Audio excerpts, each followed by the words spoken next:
Hi everyone, this is James from the Freemasons and F9 Audio, and welcome to the first of the F9 Tips videos. I've been using Logic Audio since version 4, and back then it only had 4 audio tracks and just a handful of effects. Throughout the years it's transformed into the kind of powerhouse app that is changing the way music is made. These are 10 of my favourite tips that I've learned along the way with Logic, designed to improve your workflow and help make your productions better.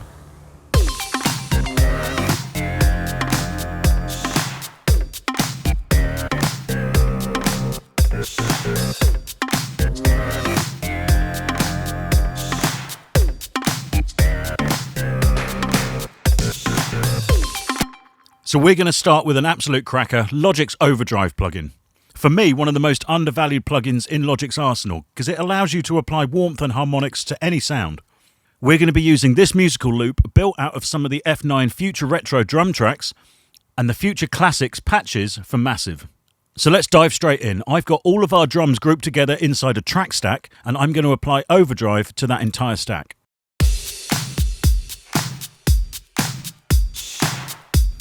To apply the overdrive, come down to the audio effects section of any track or group. Find the distortion menu, and within that, find the overdrive plugin. Logic will automatically decide whether it needs to be a mono or stereo plugin for you. And these are the default settings for this plugin that come with Logic, and they're not much use. Let's have a listen.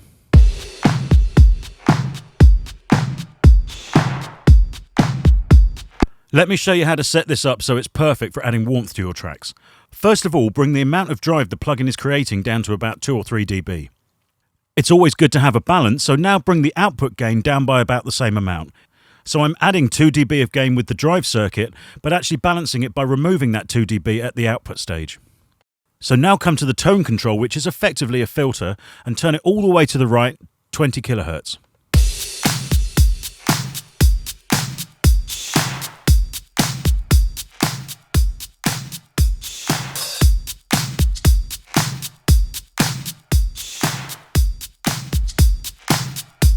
I'm sure you can hear that as I toggle the bypass switch. It adds a real weight and warmth to the audio.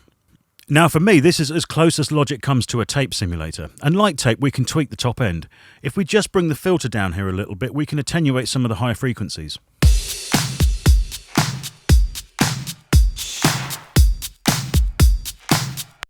Not everything in your production needs to be super bright, and this is the perfect plugin for adding some analog style warmth and attenuating some of the unwanted top end. And being part of the distortion family, it's also great on individual drum sounds. Here's the live claps in solo. So let's add some overdrive. I'm going to leave the drive setting at 6 dB this time, open the tone all the way up, and then just compensate our gain by taking 6 dB off at the output stage of the plugin. I'll just tweak the gain a bit higher here.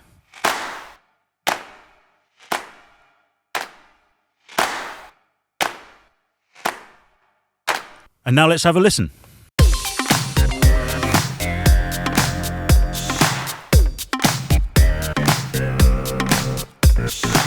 So let's take another example on this drum track. I'm going to use the effects drums and just help them to poke out a little bit. Now I know the overdrive plugin's really going to help bring them out. So let's pull up another overdrive plugin and let's edit the tone control. This time I'm going to take it up to about 15K or 15,000 Hertz. And let's add a gain of say 10 dB and balance the output stage by removing that 10 dB. Great, let's hear them in the track.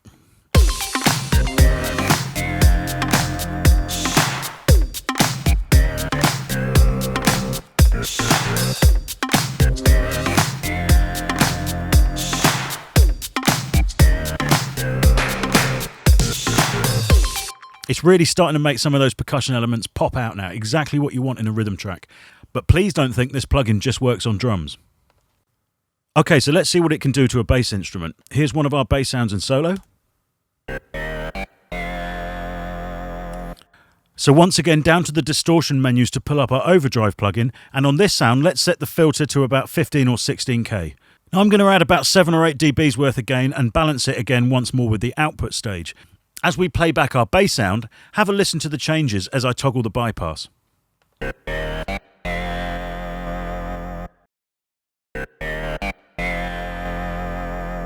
Lots more weight to the sound. Let's put it in the track.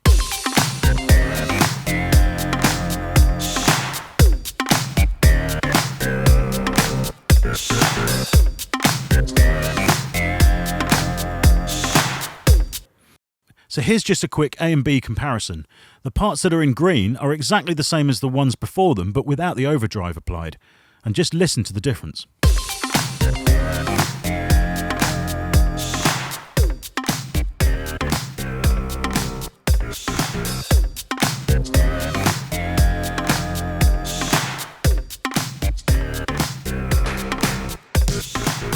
This plugin just seems to throw a little bit of analog warmth onto anything that it touches. Number 2, creating default patches for your plugins. As you saw when we first pulled up the Overdrive plugin, it came with a set of parameters that were fairly useless and we had to edit.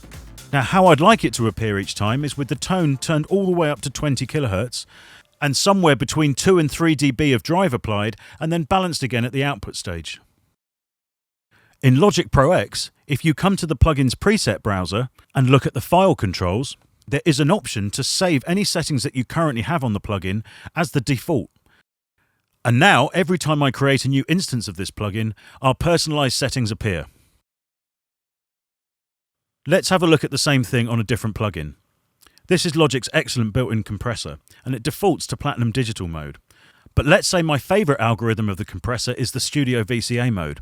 Well, if I select it here and then save this as a set of defaults, every time I open this plugin back up, it will automatically appear in Studio VCA mode. And yes, this does work for all external audio units too. Any of you using Logic 9 won't be able to find the Save as Default command, but it's still possible to do the same thing. So let's just set up some of our custom parameters here. When you're done, go to the file system of the plugin and select Save As. Logic will automatically take you into the correct part of its library. Now all you have to do is save the file as #default. Doing this will have exactly the same effect. Those of you with an older Mac may not actually have a hashtag on your keyboard. When I came up against this problem, I used to keep a small text file available on the desktop at all times that had #default inside it. Then I was just able to copy it and paste it into the save box. To get to the hashtag, if you come to Text Edit's Edit menu and come down to Special Characters, you'll find it in the punctuation section. Welcome to the chop, one of my favourite production techniques in Logic. And I'm going to start by showing you how to chop up some chords. I've got quite a nice massive patch here. And I've got a basic MIDI part here that has some chords that are sympathetic to the track. I've set each chord to sustain and just ring through.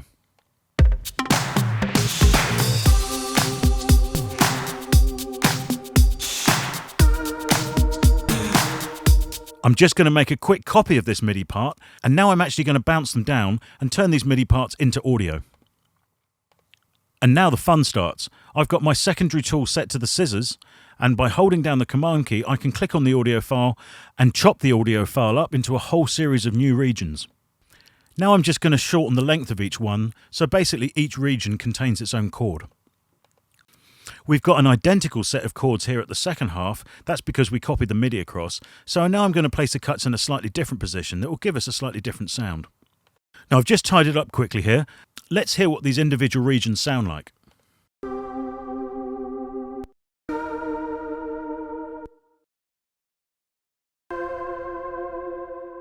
And here's the trick. What we're now going to do is turn this into a sampler patch with every single one of these regions spread across a different key. To do this, right-click or control-click on any of the individual regions and this menu system will appear.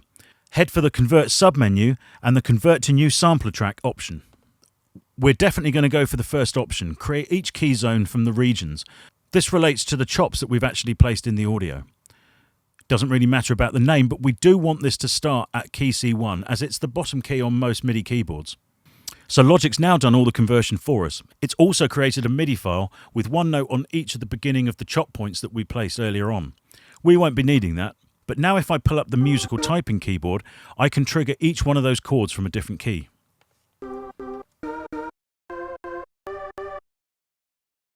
So here's the actual EXS24 plugin that contains the samples. Let's see if we can have some fun and chuck some of this into the track. Let's see if we can add that.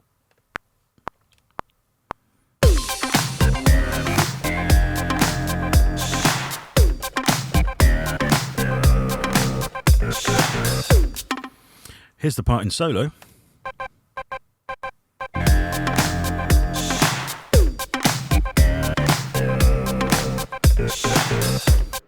So that's quite a simple rhythmic use of one of these chords. Let's see if we can get some more juice out of them. I've created an identical copy of our sampler patch, and now I'm going to apply the OVERDRIVE plugin.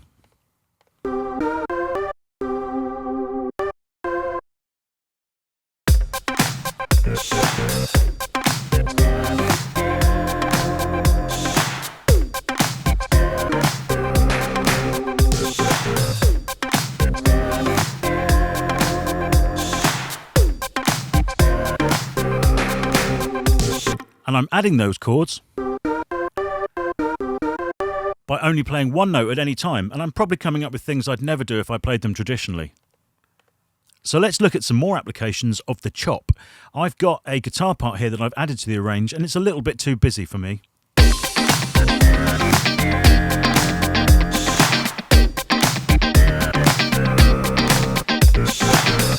So let's see what we can do with this. I'm going to turn the loop off on the guitar part and now come in closely and start to edit. I'm going to place my chops at the points that I'd like to be able to re-trigger them from a keyboard. Now I quite like what's happening at the beginning here, but I'd like to have more control. Later on the file, I'm just going to place the chops fairly randomly on what looks like to be transient points. So once again, control click or right click on any of the given regions, come down to the convert submenu and select the convert to new sampler track option. We'll use exactly the same options as we did before, but this time I'm just going to completely delete the MIDI file. I want to play these parts back in. Now let's see what we've got on our musical typing keyboard.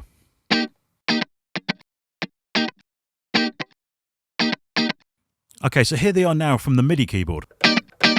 That's quite a nice one, as are the front two.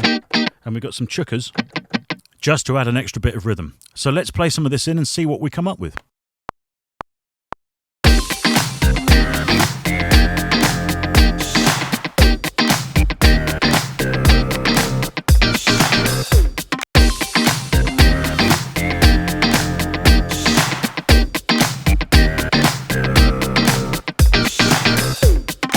I'm sure you can see just how much fun this is to muck around with. It's absolutely brilliant on vocals as well. Give it a try.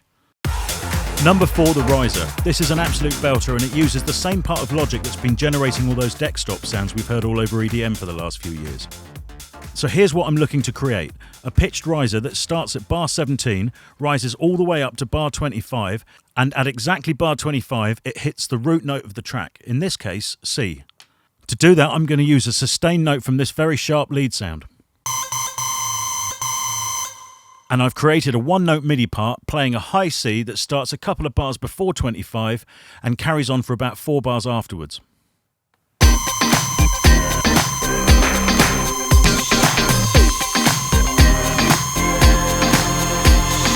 So it's enough to scare small children as it stands, but here's the trick. First of all, I'm going to bounce it down into an audio file.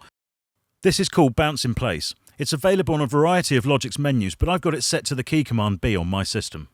So now it's an audio file, but it's still doing exactly the same thing. So this is the trick. Head up to your toolkits and select the fade tool and draw a very long fade from the left-hand side of the region right up to the point that you want it to hit the actual note. Now select the part and come over here to the region parameters. You see where it says fade in next to the long number? Click and hold on that and the drop-down menu will give you another option, speed up.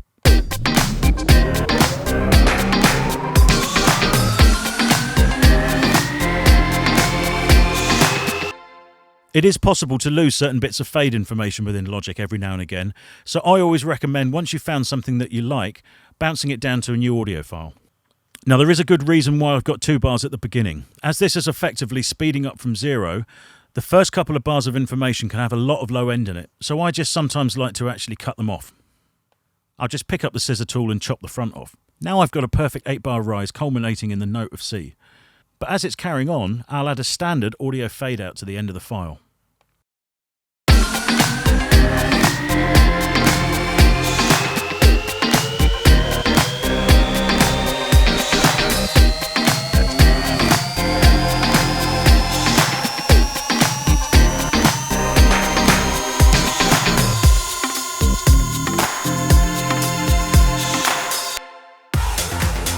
Number 5, reverse reverb. Now there's a ton of magazine articles about this already and lots of information online, but a lot of them are using individual parts like vocals or guitars. Let's be quite heavy-handed and take an entire section of a track. Here I've got the instrumental of Freemason's True Love Survivor.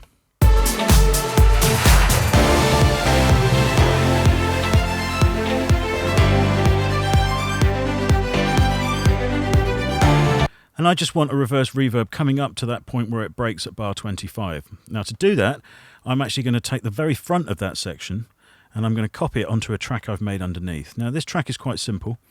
It's got a very, very long reverb. I got this from the Large Spaces Halls, right down at the bottom here. There it is, Long Dreams. 10 seconds long. It's a good sizable reverb. You can go even longer than that for this. Now this is a full mix and it's quite intense, so I'm actually going to take some of the top off and some of the bottom off using a channel strip EQ. I have, though, used a high shelf just to add a little bit of sizzle into that low-pass filter. Now let's hear what our chopped region sounds like passing through this reverb chain.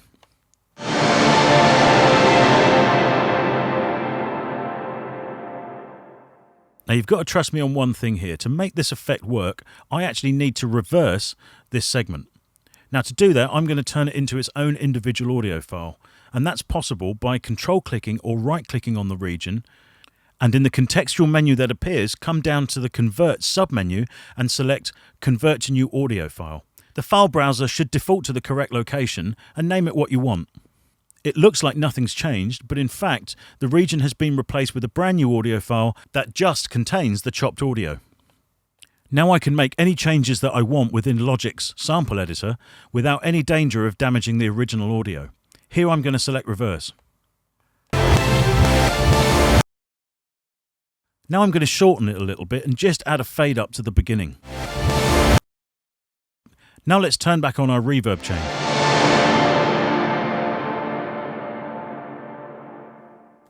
Now for this to work, the reverb must be 100% wet. There must be no dry signal in there at all. You can get all sorts of problems if you do. I'm going to take it off solo and I'm going to select the part and now we're going to bounce it down. I'm going to use the key command bounce. We're going to bounce it to a new track. Most importantly, we're going to check this box, include audio tail in the region. This will allow the full decay of the reverb to be in the resulting region. There it is. I'll delete our part and even delete that track. So now we have an exact audio copy of that reverb tail. And now what we're going to do, come down to the File tab, select everything, and come to Reverse.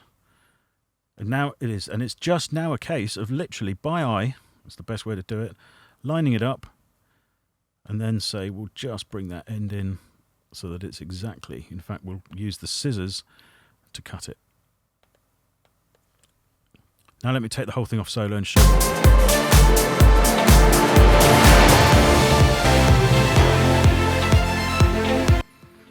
Now they always take a bit of balancing and a bit of EQ work. Most reverbs are quite bass heavy, so if you take some stuff out about 250 and in fact roll some of the sub off and just add a little shelf of lift.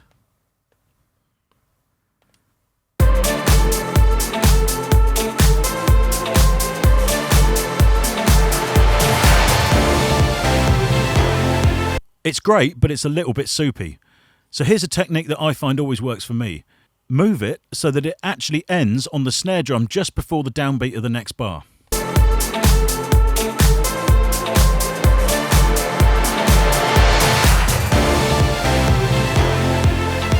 So just moving it by that 1/4 beat has just added a touch more drama to the effect. This does often work really well in conjunction with the speed up trick that I showed you earlier on. Give it a go and see what you can come up with. Number 6, the stereo pitch trick. Now I'm going to be completely honest, I pinched this from a brilliant engineer and producer, Ash Howes. I saw him do it once in Logic and thought it was genius. Using modulation to thicken vocals is a great trick, but sometimes a standard chorus can be a little bit too heavy-handed. So now let me show you this brilliant alternative inside of Logic. Here I've got the instrumental and a cappella of Freemason's True Love Survivor featuring Solar. To the unknown, so alone. Couldn't see the route up, there was no way out. So we're just going to add some modulation to that, and what I've got set up here are 2 auxiliaries. I'm going to label one pitch left and the other pitch right. And the input of both of these auxiliaries is set to bus number 1. Very important. It doesn't matter if they're stereo or mono, but it's also important that they are panned one left and one to the right. I've also grouped these auxiliaries, so it means I can move both faders just by touching one of them. So now I'm going to use a bus on the vocal channel to send identical amounts to both of these auxiliaries. So now let's set up our effects. Go to the pitch menu, come down to pitch shifter. So now the plugin's parameters, set the mix control to 100%, the semitone shift to 0, and the scent control, which is effectively the fine control, let's set it to +10. This means that our left-hand auxiliary will be detuned against the original vocal 10 cent sharp. Now I'm going to copy the plugin into the right-hand channel. You can do that by holding down Alt as you drag. And in this second instance, we're going to change the scent or fine control to -10. So just to recap, the left-hand auxiliary is detuned 10 cents sharp, whilst the right-hand is detuned 10 cents flat. And this is what it sounds like. Into the unknown, so all alone. Couldn't see the route up, there was no way out. By playing around with the auxiliary channel strips, you have complete control over the effect's stereo width and, of course, its level.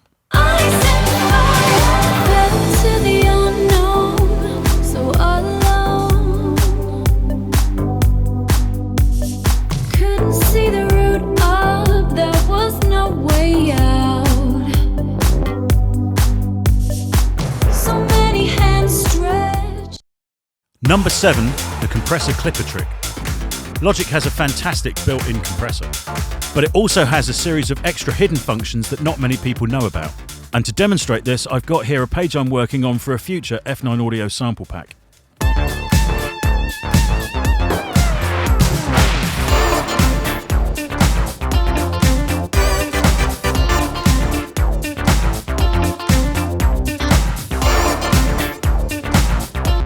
It sounds like it could do with some glue there across the main part of the track.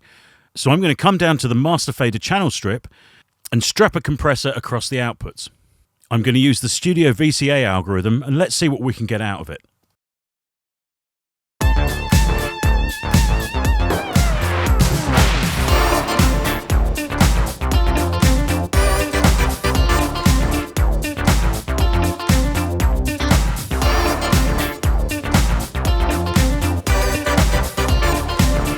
Now that's a nice bit of standard compression, but here's the trick. Down on the bottom left there's this small triangle. If you twirl it down, you get a whole series of extra options, and what we're interested in here is the output distortion. I'm going to turn this to soft halfway through playback.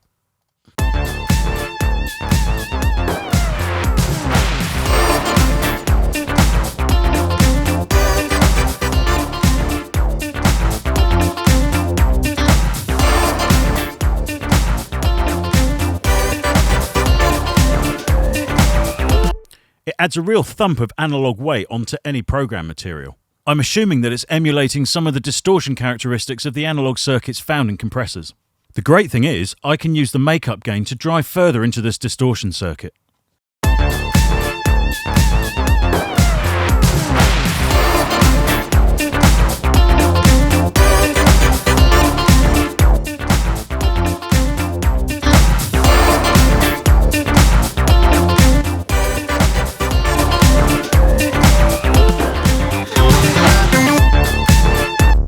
These are the kind of functions that you pay a lot of money for in third-party plugins, and here it is built straight into Logic Pro. Logic Pro X has just had a makeover of some of its plugins, and the compressor was included. So now let's look at the new version. So here's the brand new interface for Logic's compressor, and as you can see, an awful lot's changed. A couple of things to be aware of: always make sure that your auto gain is turned to off if you're using this distortion circuit. And if you want full control over your attack and release, turn off the auto release control button here. And then the best thing to do is save these settings as a default. The interface is now a vector display, so you can actually resize this plugin any way that you want by clicking and holding on the bottom right corner and dragging diagonally. You can select the different algorithms of the compressor using these buttons at the top, and most importantly, the controls of the distortion circuit are here and no longer hidden. We're going to be applying it now to one of the F9 Audio drum tracks big arrangements, so you can hear how it works as a bus compressor.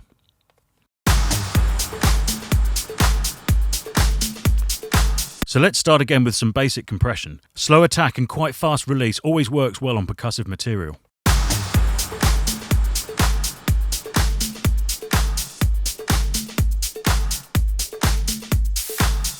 And now, as before, let's apply a distortion halfway through playback.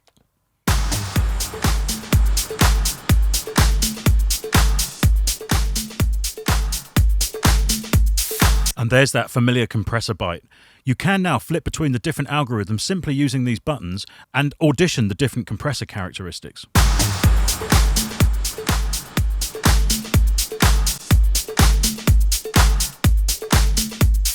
And as before, we can use the makeup gain to push into the distortion circuit.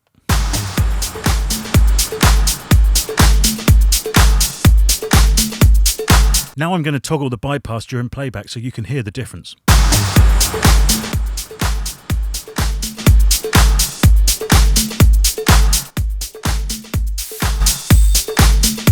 And after a couple of weeks of using this, I must admit, making it look better almost seems to make it sound better. Number 8, the Flex Time Lock, and this really shows you how much thought has gone into building Logic Pro X. I've just recorded in some live tambourine that should be playing on every single one of the snare hits.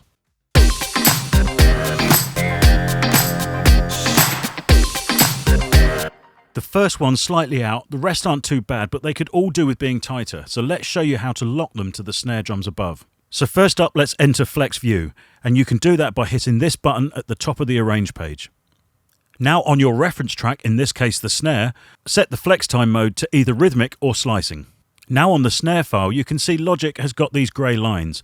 They are Logic's flex markers for where a transient appears on that track. Now let's set the tambourine track to the same mode, slicing. When I grab one of the transient markers on the tambourine track, I can actually move it to any position that I like within that file. That is, until I move the mouse cursor up to the snare track above, where Logic locks me onto one of the transient points on the snare track. So now I can literally grab every single one of the tambourine hit transients and lock them to the snare drum track above.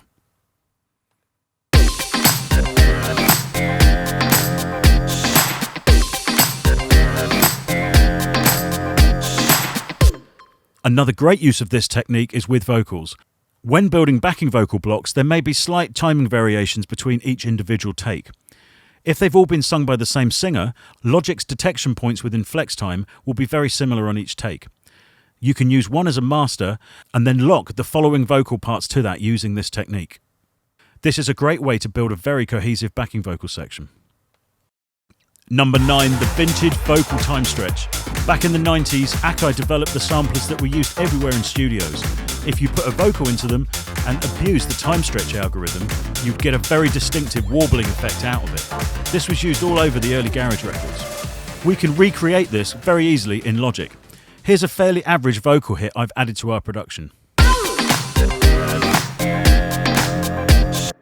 So bring up the flex mode and change it on the track you wish to affect to tempo phone. Now grab the right hand edge of the region and drag it out.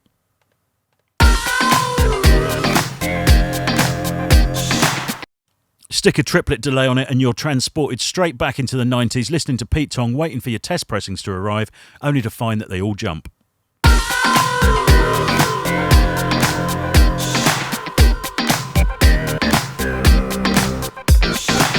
This does sound really good on percussion elements. Let me show you what I mean. I'm going to quickly cut into one of the snare drums, create a new snare track underneath, copy the part down, open the flex mode, and we're going to go into tempophone again, and let's stretch it right out. Rubbish. Let's try a bit shorter.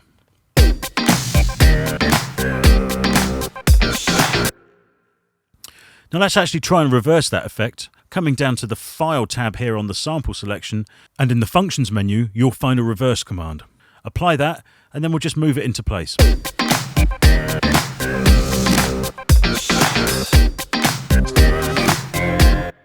I've just quickly shifted that onto another beat. Let's hear both of the effects together.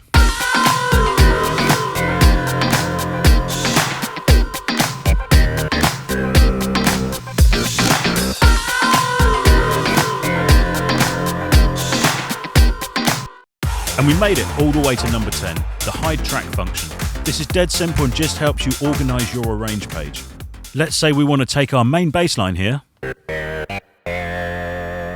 and turn it into an audio file so we can manipulate it later on. First of all, I'm going to bounce this down. I'm selecting the option that is going to mute the original part but leave it on the arrange page.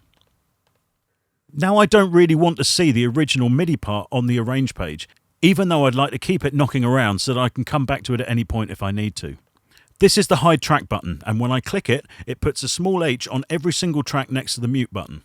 If I click on any one of these H's and then click on the hide track button at the top, the selected tracks will disappear from view, leaving you with a tidier arrange page.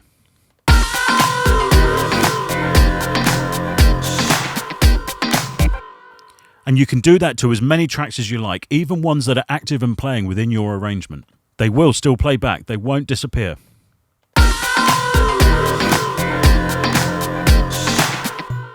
Any of you that have downloaded our Logic Swing template from f9-audio.com will find a hidden folder at the top containing all of the additional swings.